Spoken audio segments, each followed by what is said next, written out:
The HomeTech podcast is supported by you. To find out more, go to HomeTech.fm/support.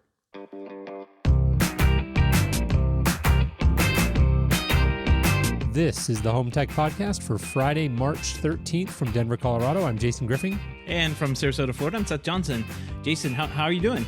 I'm doing all right. I'm on self-quarantine.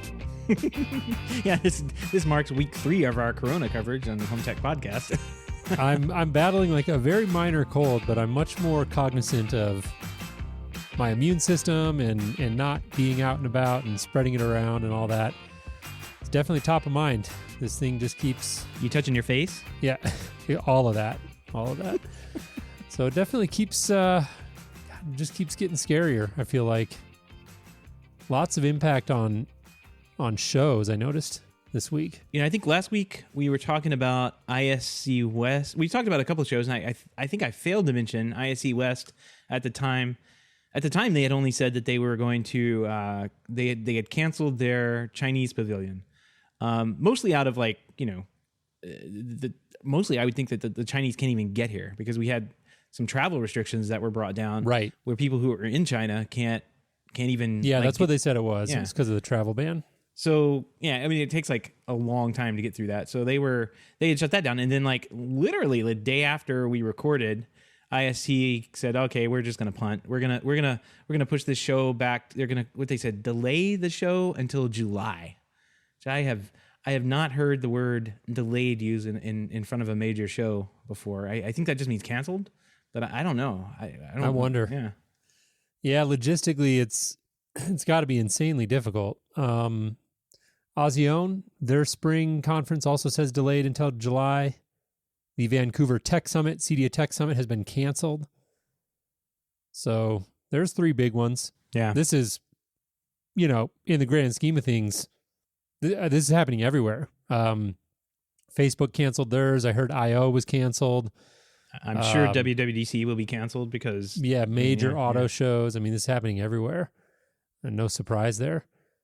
Also, one attendee at the recent Florida CEDIA Tech Summit apparently has tested positive for coronavirus. Oh, for coronavirus. Yeah, because when you come to Florida, you're going to catch something. That's just a guarantee. But yeah, we're almost like ground zero here. There's a lot of travel here for one, but like I think it's definitely been here a lot longer than people think of, because last week I think we were talking about there was one person in a hospital here, but I found out that this person was like 60 years old, had gone in for pneumonia, and had not traveled anywhere. So obviously it's been going around without, and he just picked it up somewhere, maybe, walking through a business or Walmart community or something. spread. Yeah, community spread. So obviously it's been going around for a little while longer than we all kind of knew. And it's here now. So just kind of have to be careful. Like you said, wash your hands and don't touch your face and all that good fun stuff that I'm sure that like literally every other news source is probably telling people to do. But it kind of is what it is. It's like a flu, and we just have to worry about like, I guess like the older people with compromised immune systems or breathing problems or that kind of thing. Here in Florida, that's more of a major issue, I think, than really anything else. I think that's that the safety of like the older people who may not be able to deal or like from what my doctor was saying last week. Like for my daughter, it's going to be a sniffly nose. For me and you, it's like a bad cold. But for older people, I mean, it could be much, much worse. Yeah. Yeah. So let's see, it says here the Fort Lauderdale event was February 25th at those events, and you're still not experiencing symptoms. March 12th, they say, is when the incubation period would roughly be over. So if you're not experiencing any symptoms now, by the time you hear this, the incubation period will be over. So you're probably in the clear, thankfully, but still scary and still something to be mindful of, even though, like you said, Seth, for younger people, it does sound like this doesn't tend to be a hugely scary thing in most cases, but you never know. There's always the chance for complications. So anyways, we won't stay on that topic any longer. I'm sure everybody's getting their fill and then some of coronavirus news, but thought we would touch on some of these industry-specific show cancellations in case anyone wasn't aware and needs to change some travel plans. Yep. Greg is asking in the chat if the expo's been canceled, and that's way down in September. I mean, all things go well, this thing kind of passes over. over the summer, and we won't have to worry about it next September. Hopefully the expo kind of stays the same. We'll all be up there partying in Denver. Otherwise, man, that would be a huge mess for. That would be a big, yeah. I don't know. I know we don't want to stay on this topic too much longer, but I was listening to a couple of interviews where this was mentioned. The Spanish flu back in like 1918. It comes back. And what's kind of scary is, it tapered off during the summer, but then in the fall it came back even worse. Right. And so CEDIA being right around September, that's still late summer. So it's hard to say. But you're right. I mean, that would be a huge deal. We'll see. Yeah. Everything will be out of business by then, says Greg. Well, let's hope not. Right. I mean, it's something to keep your eye on because, I mean, we are seeing these like massive slowdown. I mean, the gas thing, what was it? Saudi Arabia and their gas thing really didn't help out the stock market this last week. And it's all looking volatile right now. So keep an eye out for things. For sure. It's time to start, tightening up the belt, like if you haven't already, because it feels like for me, since we went through that like 2006 downturn, it feels like to me that most dealers have tightened up the belt quite a bit and kind of know how to run a lean business if they had to. But I don't know, maybe other guys have gotten into business or gotten more successful in the last couple of years and maybe don't have everything kind of locked down and ready for a storm that could come. Because it certainly feels like to me, a storm could be a brewing. And later in the year, and this stuff is all delayed. It's not like the stock market crashing indicates that we're gonna have problems in the industry.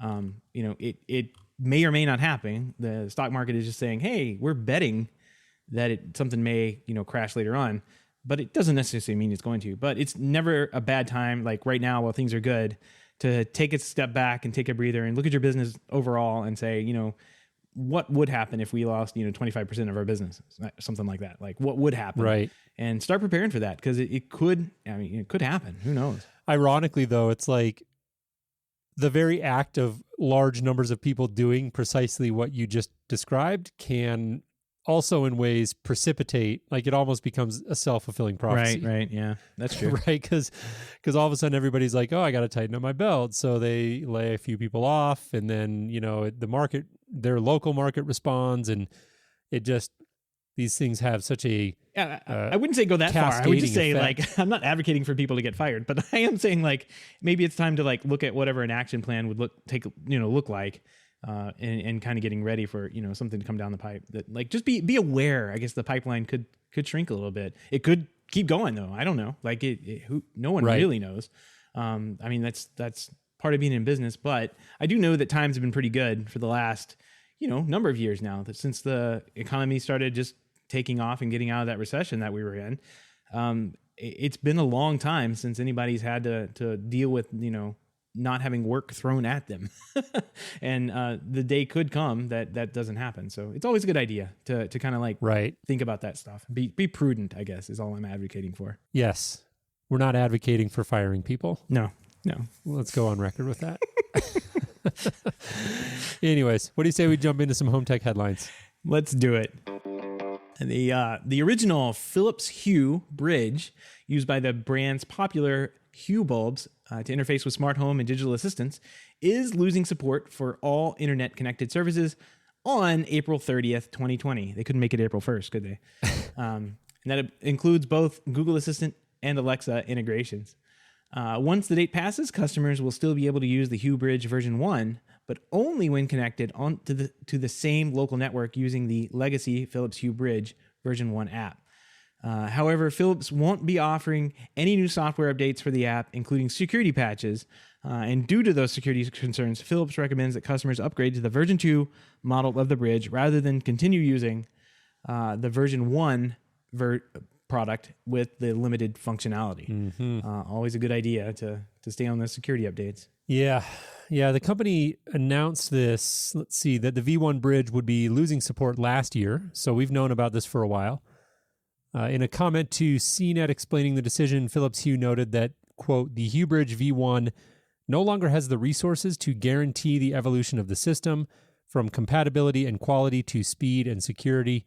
Thus, we decided to end support for it. And I think, that is one of the unfortunate realities of hardware. And I know everybody can get a little upset when these sorts of stories break, but there is a point at which the hardware is just too difficult to support, and manufacturers are going to have to make these sorts of decisions. Yeah, I'm curious what this thing, I don't even know what a V1 hub looks like. I have one of these. I have a Philips Hue, but I don't know what the version 1 hub looks like. I don't even know if it probably is a version 1 hub. Funny you should ask. It's easy to tell if you've got the V1 bridge or not. The original model, the one that's losing support, is circular, while the V2 model is rectangular. I can't tell you. There's no way. I'd have to go. I'm 90% sure it's circular. So I may lose control over, one light, or I'd have to go out and get the version 2. Silver lining on this, if I have the V1, I can go out and get the square version 2, and the V1 can go make its way right over into the museum, right? There you go. Yeah. Perfect. Add to your collection. You're becoming quite the curator. It's a responsibility I've chosen to take on, and I'm proud to be able to help with the industry in this manner. You're doing us a great service. Yeah, Keep it up. All right, moving on here. Apple's HomeKit smart home framework is expected to receive 3 major new features in iOS 14 and tvOS 14. 9to5Mac has learned. Big improvements to HomeKit lighting, cameras, and Apple TV audio are in development for release later this fall. So there's a few of these, starting with the top one, night shift for lights. I think that's what we call circadian rhythm. It feels like it is. Yeah. Yep, that's exactly what it is. And HomeKit has had this before. There's been abilities to color change lights like manually or through schedules, but it appears as though what they're planning to add is developing a feature where you'll have the ability to gradually change the lighting temperature throughout the day. So again, very much like that circadian lighting that we've heard a lot about in the industry. It says some smart lights, including LIFX bulbs, already support this feature, but they currently require manufacturer apps to work, and control isn't exposed in HomeKit. And it sounds like that may be changing in iOS 14. So that's pretty cool. It's a welcome change, definitely. I mean, I can think in our industry, Katra made like huge waves when they announced and showed off this type of integration. For that to be brought to something as easy and simple as HomeKit, I mean, that's huge. Yeah, definitely. Moving on from there, HomeKit cameras, some enhancements coming here. It looks like they are expanding the features in iOS 14 to have new face classification, which will include a people identification feature. That's nice. Yeah, kind of playing catch up, I guess. Yeah, with, a little bit.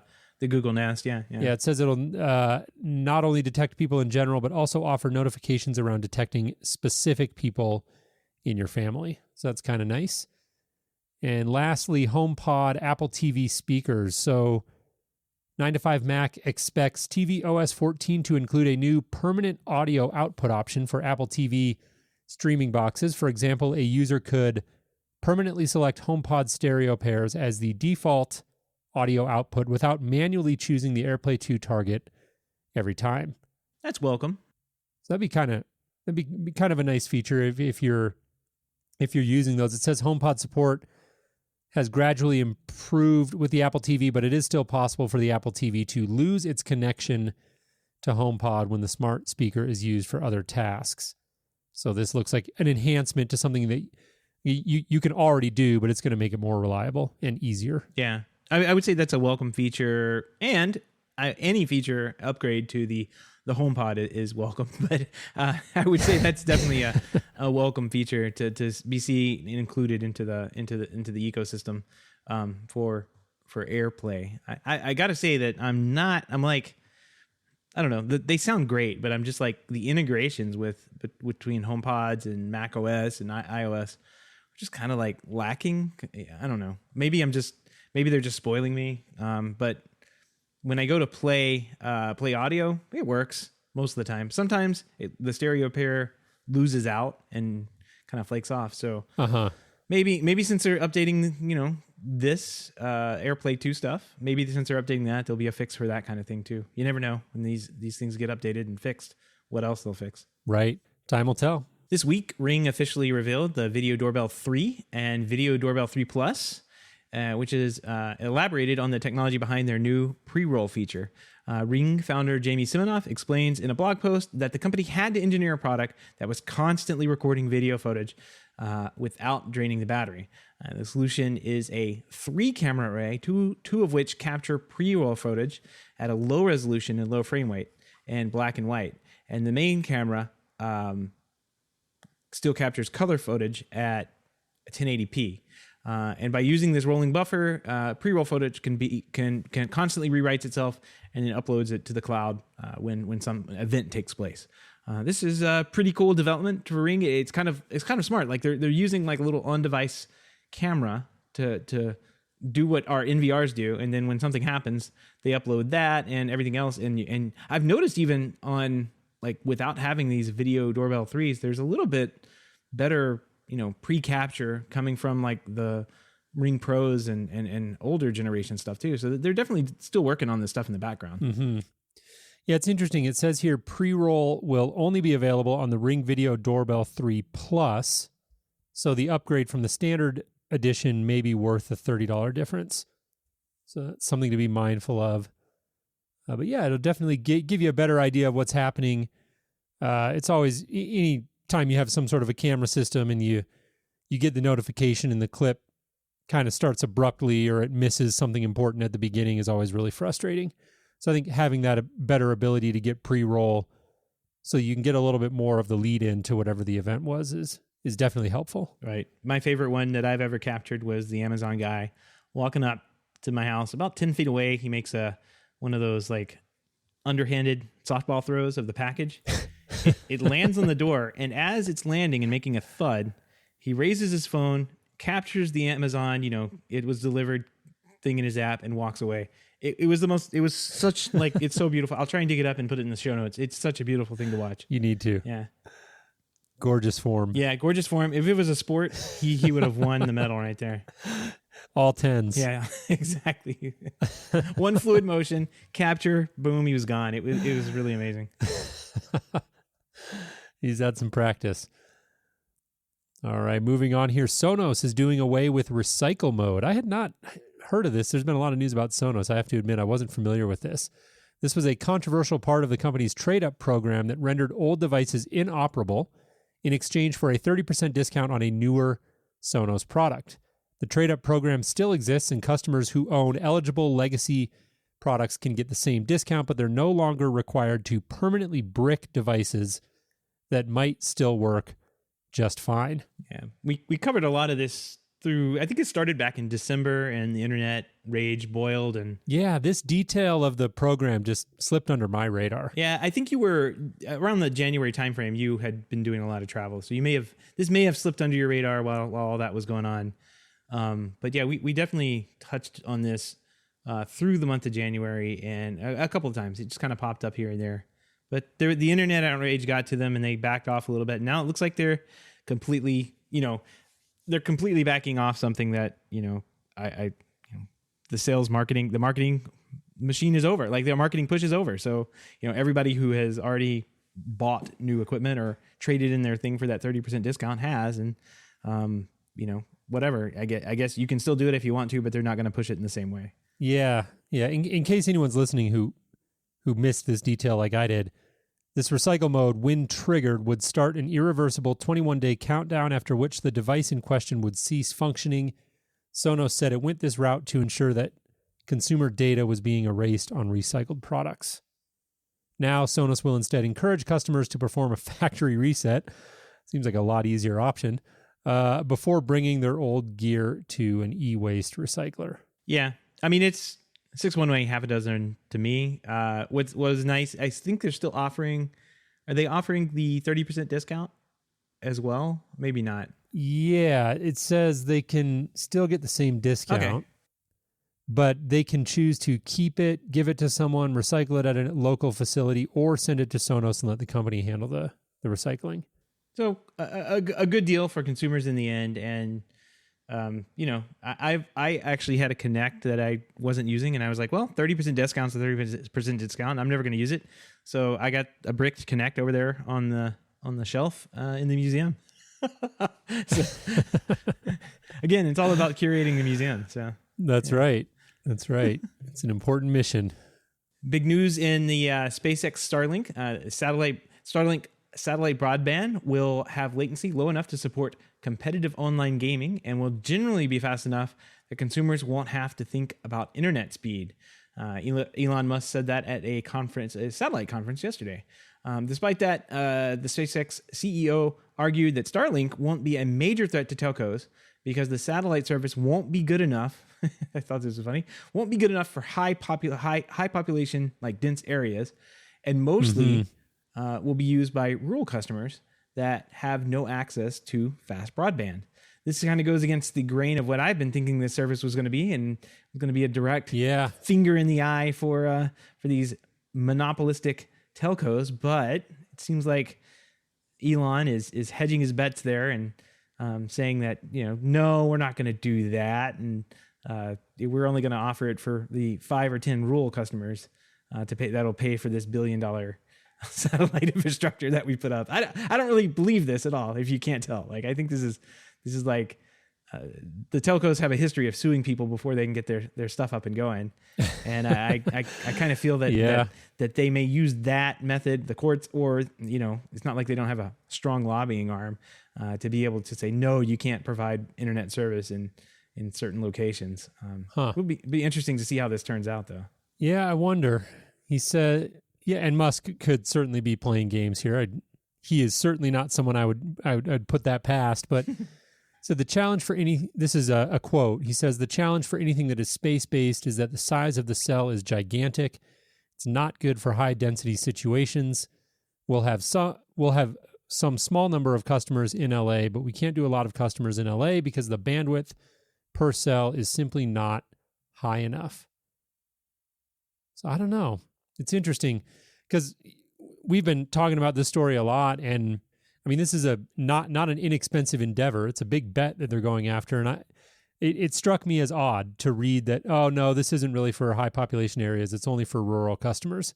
That seems like a relatively small addressable market for a project of this size. So right. I guess part of it depends on how they're defining rural. Like, because when I think rural, I think really spread out, like really sparsely populated. Yeah. I mean, there's definitely still some areas in the US that have no real access to broadband because they were there's just no lines, there's no wires to get out to these locations. The technology is just not there, and for that location, I that would be great. Even yachts would be a good example. That would anywhere on the face of this planet that you need high speed internet, you can get now.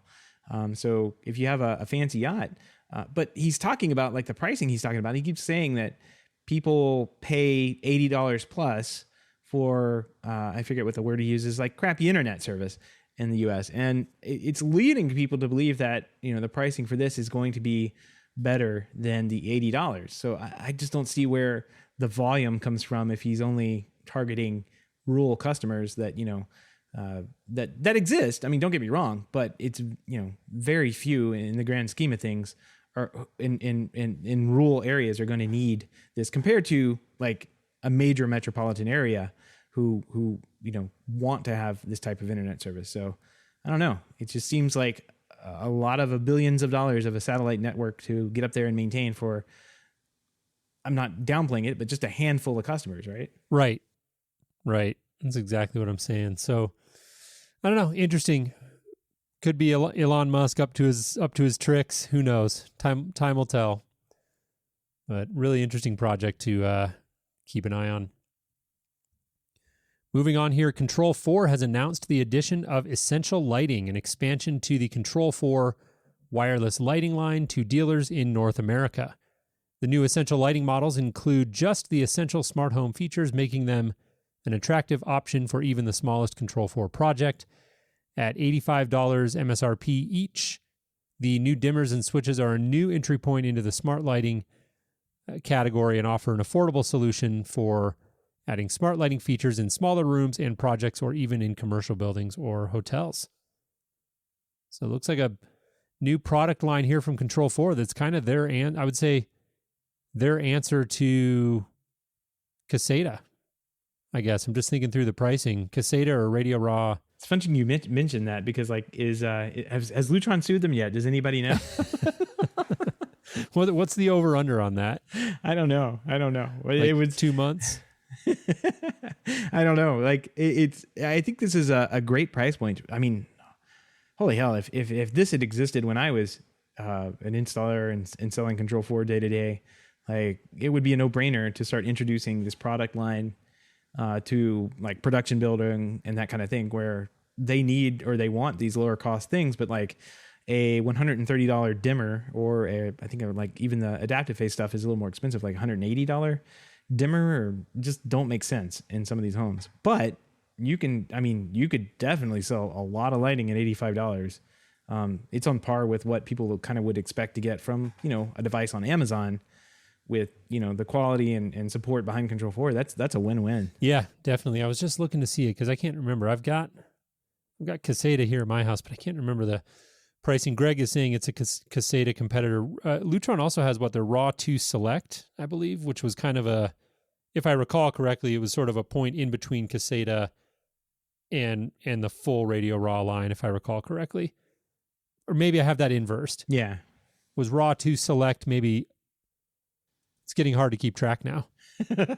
Yeah, I mean, there's a bunch of them, right? Might have been a higher end. Anyways, point being, it is a clearly an offering designed to broaden the market footprint and make smart lighting more approachable to a bigger segment of the market. And I think that's great. I think that it's always a challenge for companies like Control 4 and Lutron to come out with different product lines that are differentiated enough that the dealers can still upsell and drive value into the higher end products, but you still want your dealers to have entry points for different clients, right? And I think this looks pretty attractive here. They've got some details. Let's see. The Control 4 in-wall dimmer is compatible with LEDs, CFLs, incandescent, and halogen. They've got an in-wall switch. In-wall auxiliary keypad, economical solution for 3, 4, and 5-way control of loads using existing in-wall wiring to connect to the Control 4 essential dimmer or switch.